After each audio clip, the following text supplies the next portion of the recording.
हाँ समझा या नहीं? ये पार्ट क्लियर है कि ऊपर से जा रहा है ये? बेटा क्या करे, लॉ इतना बड़ा जा रहा है तो कुछ कर भी नहीं सकता मैं ऊपर भी देखूं तो कोई मेरे को फॉर्म ऐसा मिल ही नहीं रहा था कि जहां पे मैं डायरेक्टली कुछ एब्जॉर्प्शन लॉ लगा सकूं। मेरे को रिडक्शन यहीं पे मिल रहा है, मेरे पास कोई वे नहीं है। बराबर है? या तो लास्ट में यही है, आंसर आ गया अपने को, ठीक है। इतना सारा स्टेप्स लेगा एग्जामिनर तो देखेगा नहीं। 4-5 से पूछ लिया, जिसका ज्यादा एक्यूरेसी आ रहा है ठीक है वही आंसर है। स्टेप्स तो हमने दे दिया, ठीक है वो जुगाड़ लास्ट। ठीक है तो गाइस इतना समझा अपने को। तो ये पार्ट यहां से आके ये इधर है, वापस से क्या दिख रहा है? डिस्ट्रीब्यूटिव दिख रहा है, देखो वापस से डिस्ट्रीब्यूटिव, लास्ट डिस्ट्रीब्यूटिव बेटा देखना, लास्ट डिस्ट्रीब्यूटिव क्या कर सकते हैं, दूसरा कोई फॉर्म्स ही नहीं है ना मेरे पास, सब एक एक करते गए, वही लॉ मिलते गए लगाते। ठीक है तो यहाँ पे क्या आ रहा है, P एंड P, और लेके किस पे आ गया मैं, P and negation of R और Q। समझा? ये एंड लेके इस पे आया। अभी P एंड P क्या दे रहा है, इनइम्पोर्टेंट ही दे रहा है अपने को, कुछ नहीं देगा बेटा, ये फॉर्म ऐसे का ऐसे ही रहेगा, ये फॉर्म ऐसे का ऐसे रहेगा। ऊपर पहले कितना स्विच था, 6 स्विच थे ना, अभी थोड़े कम हो गए, इससे ज्यादा रिडक्शन आएगा ही नहीं, क्योंकि अगर मैं घुमाऊंगा तो फिर से वही आ रहा है। अगर मैं यहाँ पे घुमा रहा हूँ ना, वापस से वही कंडीशन बन रहा है, तो इतने पे रुक जाते हैं। तो यहाँ पे अगर मैं जाऊं तो मेरे को कितने 4 ही स्विच लग रहे हैं ना, ठीक है। तो ये क्या है मेरा, P मतलब S1 हो गया, इसको प्लॉट करना है, P मेरा S1 हो गया, उसके साथ क्या है और, मतलब पैरेलल में है ना ये दोनों ब्लॉक, क्या आएगा और में,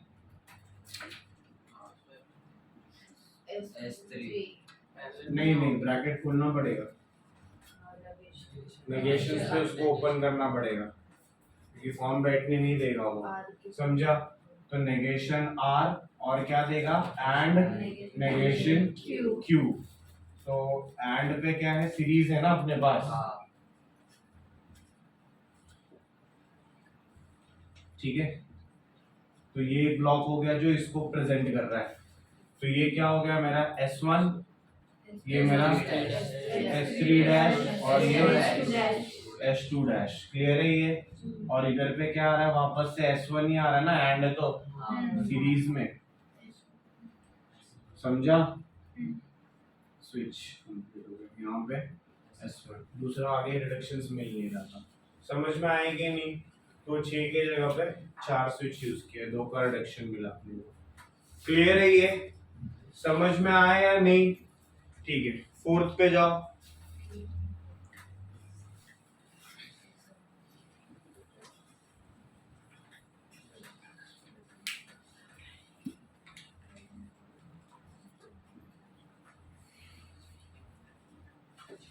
ठीक है, अभी क्या बोला देखो, 4th पे लॉजिक फॉर्म बनाना है, उस लॉजिक फॉर्म का ट्रुथ वैल्यू निकालना है, उस लॉजिक फॉर्म का इधर इधर इधर बेटा, इस पे कोई भी इस पे जाएगा ना तो उसका क्या करना है, सिंबॉलिक फॉर्म आएगा। अभी जैसे ये फॉर एग्जांपल ये मेरा स्टेटमेंट है, इस स्टेटमेंट का मैंने बोला क्या है, ट्रुथ टेबल बनाओ, तो बना सकता हूं ना ट्रुथ टेबल, क्लियर है। तो वो ट्रुथ टेबल से लास्ट में कितने केस आते हैं, 3 केस, क्या, कॉन्ट्राडिक्शन, टोटोलॉजी या तो कंटिंजेंसी आएगा। समझा? अगर टोटोलॉजी आया तो स्विच हमेशा ऑन ही रहेगा ना, 1 ही है ना बेटा। कॉन्ट्राडिक्शन आया मतलब ऑफ ही रहेगा, कंटिंजेंसी तो ऑन ऑफ देगा अपने को। तो वो कंक्लूड करने बोला उन्होंने, तो कर लेगा। यहाँ पे ये वाला पार्ट इजी है, इजंट इट? क्या करना है, सिर्फ क्या करना है, मेरे को सिंबॉलिक फॉर्म बना के बोला ना, यहाँ पे देखो ना, क्वेश्चन रीड करो, right the symbolic form of the following switching circuit, construct it switching table. तो स्विचिंग टेबल क्या है, वही जो T और F था ना, ये 1 और 0 हो जाएगा। जो T और F लिया था वो क्या हो जाएगा, 1 और 0, और पूरा वही फॉर्म बोला। एंड क्या साउंड करेगा, मल्टीप्लीकेशन, और क्या साउंड करेगा? एडिशन। समझ में आएगी नहीं? अब 1 + 1 बोलता है 2 होता है। हाँ भाई 1 + 1 2 होता है, तो सर 1 कैसे बोल रहे हो? वो बाइनरी एडिशन है, 0 और 1 होता है। जो अगर आईटी एंड ऑल लिया रहेगा तो बाइनरी कन्वर्जन है कि नहीं आपको? है अपने को। तो बेटा क्या होता है? 2 का वैल्यू 0 और 1, 0 और 1 दो बिट पे 0 और 1 होता है, तो 1 इधर रखा, 0 कैरी होता है, इसके लिए दोनों का एडिशन 1 ही देता है, मतलब 1 + 1 पे, क्योंकि बाइनरी ऑपरेशंस होगा यहाँ पे। समझा अपने को? ठीक है, तो इसके लिए वो एंड और पे, तो टी और एफ के जगह पे स्विचिंग टेबल में किसको लेगा? 1 एंड 0 को लेगा। ठीक है, 5th रीड करो।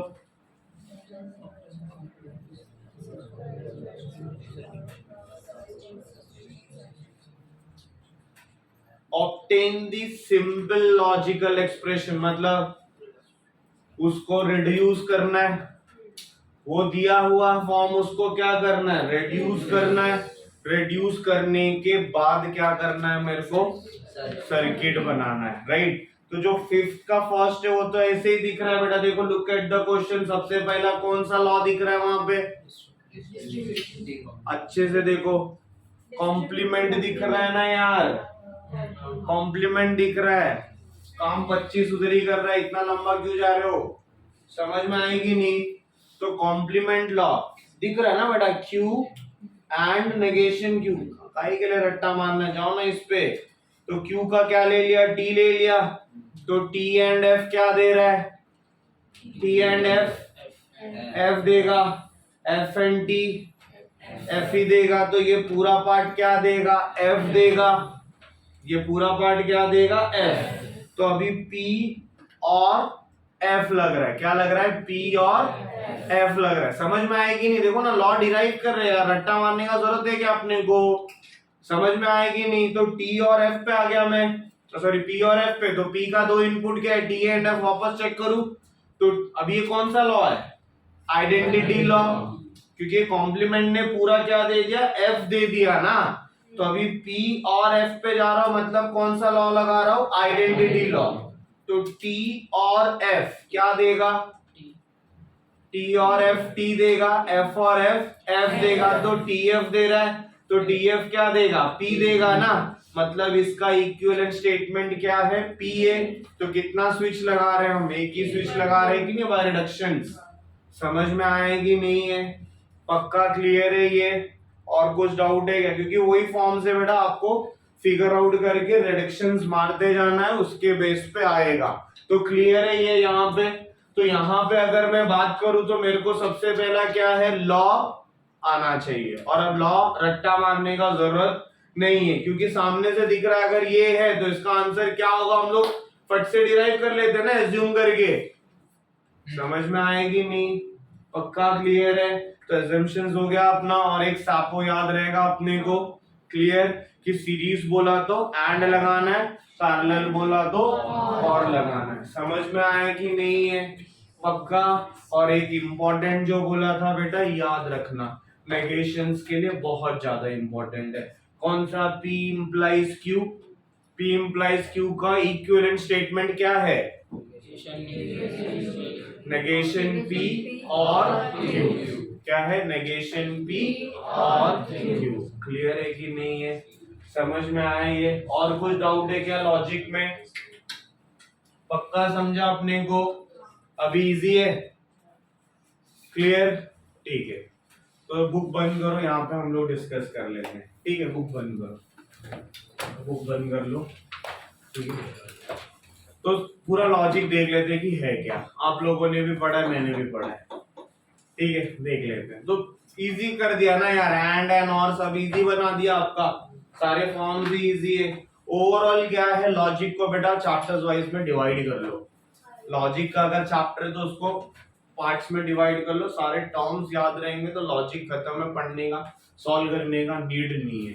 ठीक है, तो लॉजिक होता किस पे? लॉजिक पे नहीं होता बेटा, आपका स्टेटमेंट्स पे होता है।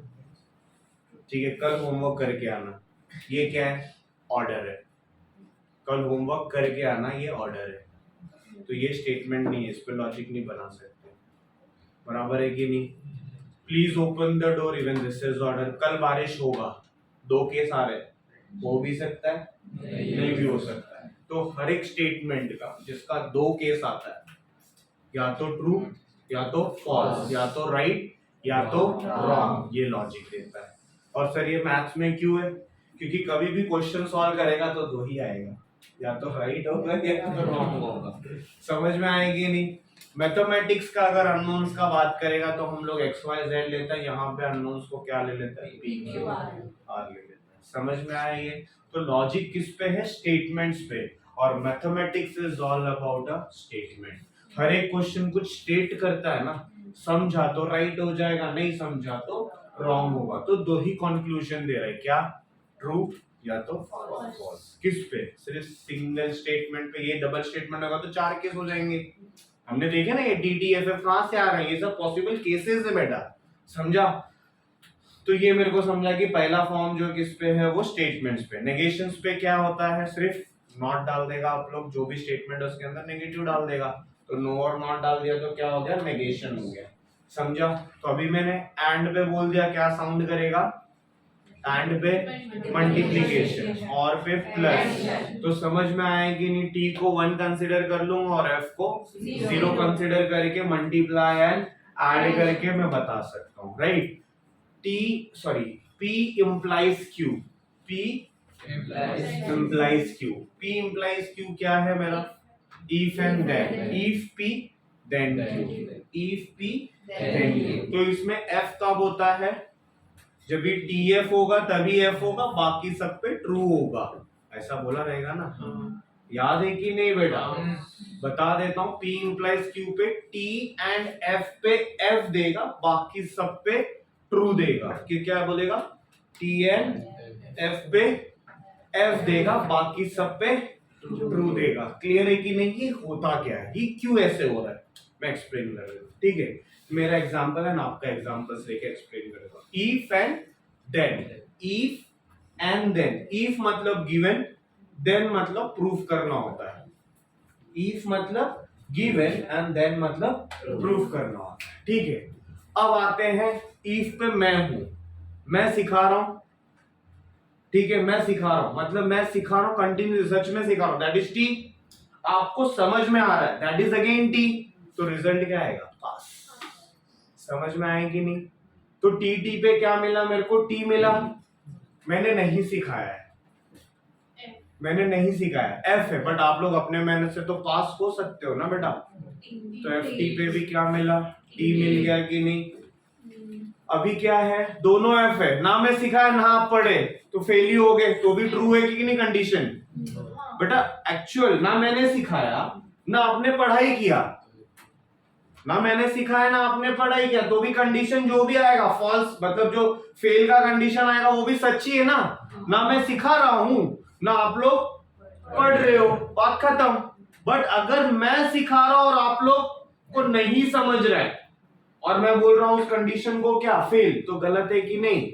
इफ मतलब कंटिन्यूसली सिखा रहा है और कंडीशन क्या बोल रखा है देन का, कि आप लोगों को कुछ नहीं समझ रहा है, तो गलत है ना यार ये। तो मेरा सिखा ही क्या रहा हूं मैं, तो ये गलत है, इसके लिए वहां पे ये फॉल्स आता है, बाकी सब पे ट्रू आता है। समझ में आएगी नहीं? ये समझा? मैथ्स को लाइफ से जोड़ लो बेटा, इंपॉर्टेंस लगने लगेगा। समझ में आएगी नहीं? अभी क्या था? Double implies. क्या था आपको? Double implies. तो डबल इंप्लाइज क्या बोलता है? इक्विवेलेंट। क्या? इक्विवेलेंट मतलब अगर मैं इसको सिखा रहा हूं, ये मेरे को सिखा रहे, इक्वलिटी आया कि नहीं? तो ऐसा अगर इक्विवेलेंट होता है ना, तो जाके क्या यूज करते हैं हम लोग? Double implies. इसके लिए देखो both same true, T T पे टी दिया है, एफ एफ पे एफ दिया है, सॉरी एफ एफ पे टी दिया है। क्यों? क्योंकि बोथ सेम, दोनों सच बोल रहे हैं ना मैं सिखा रहा हूं ना ये पढ़ रही है, तो दोनों सच बोल रहे हैं ना, मैं सिखा रहा हूं ये भी पढ़ रही है। समझ में आएगी नहीं? तो दोनों केस इक्वल है, दोनों केस अगर इक्वल है तो कंडीशन ट्रू है, क्योंकि दोनों साइड से इंप्लाई हो रहा है ना। डबल इंप्लाइज मतलब इधर से इधर, इधर से इधर, तो दोनों साइड से इंप्लाई हो रहा है, तो बोथ सेम क्या देता है? ट्रू देता है। तो गाइस याद रहेगा, अभी ट्रुथ टेबल्स का कॉन्सेप्ट क्लियर है ये?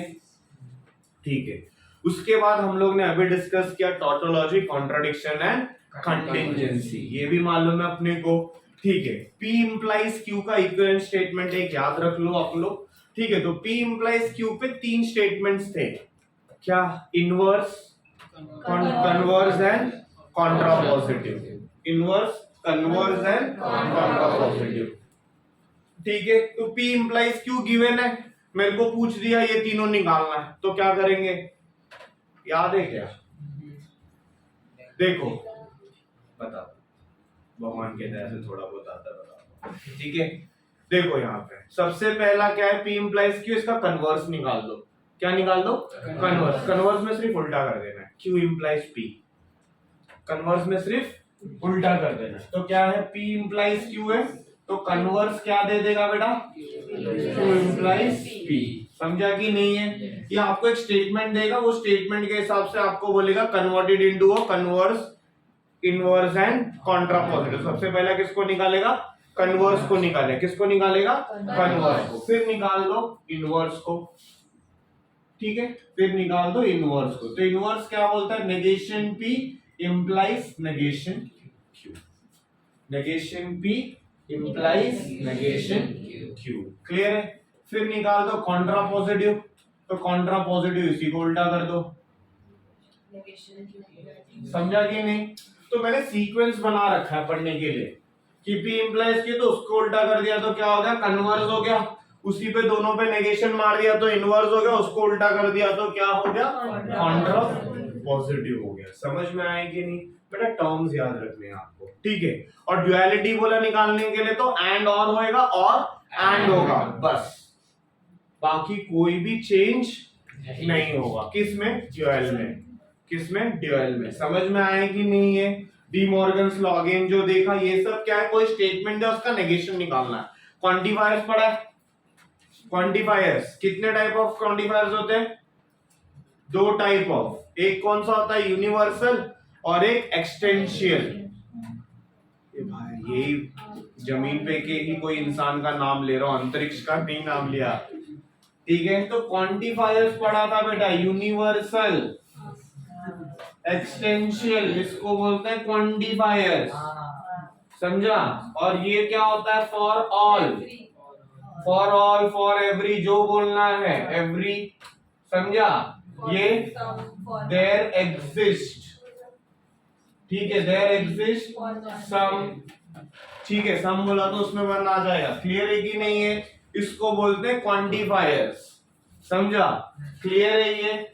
ये केस कब यूज होता है? x greater than 0, where x belongs to natural number. Case जा रहा है ना, x का कोई भी वैल्यू ले लो, ये कंडीशन को जस्टिफाई कर रहा है, तो कोई भी वैल्यू, मतलब सब पे जा रहा है कि नहीं? यहाँ पे ले लिया x + 2 = 5, हाँ, तो देयर एग्जिस्ट, कोई तो वैल्यू आ रहा है ना जो इस कंडीशन को जस्टिफाई कर रहा है। क्वाड्रेटिक इक्वेशन 2 वैल्यू देगा ना अपने को, तो वैसे सब केस में देयर एग्जिस्ट आता है, समझा? ऑल किस पे आता है? इस पे। अब इसी का नेगेशन पूछा तो all become some, some become all, all become some and some become all. समझ में आएगी नहीं? ये आपका रेस्ट ऑफ द पार्ट था जो मैंने कवर नहीं किया था, इसके बाद आपका लॉ आता है, समझा कि नहीं? लॉ तो अभी कंप्लीट किया ना हमने, लॉ और स्विचेस, समझा? अपने को लॉजिक याद रहेगा अभी। तो करना क्या है अपने को? सिर्फ फॉर्म्स को अच्छे से एनालाइज करो बेटा, कभी भी रट्टा मारने नहीं जाना अपने को, सिर्फ फॉर्म्स को अच्छे से देखने का है, ठीक है। कंटिन्यूअसली फॉर्म्स को, क्वेश्चंस को देखो, don't go for the solutions, continuously questions को देखो। अपना आदत यही है, क्वेश्चन को 1 बार रीड किया, आंसर को 10 बार रीड करता है, तो आंसर को अगर 10 बार रीड कर रहा हूं, मतलब मैं क्या कर रहा हूं? रट्टा मार रहा हूं। बेटा क्वेश्चन को 10 बार रीड करो, आंसर अपने आप बोल देगा वो। समझ में आया? तो थोड़ा तरीका चेंज करो, डिफिकल्टीज नहीं लगेगा। क्लियर है कि नहीं है? पक्का लॉजिक गया? बस घर पे जाके 2 घंटा दे दो, हर एक एक्सरसाइज से 2-3 क्वेश्चंस कंप्लीट कर दो, हो जाएगा, समझा? चलेगा। आज के लिए इतना ही। Thank you for listening.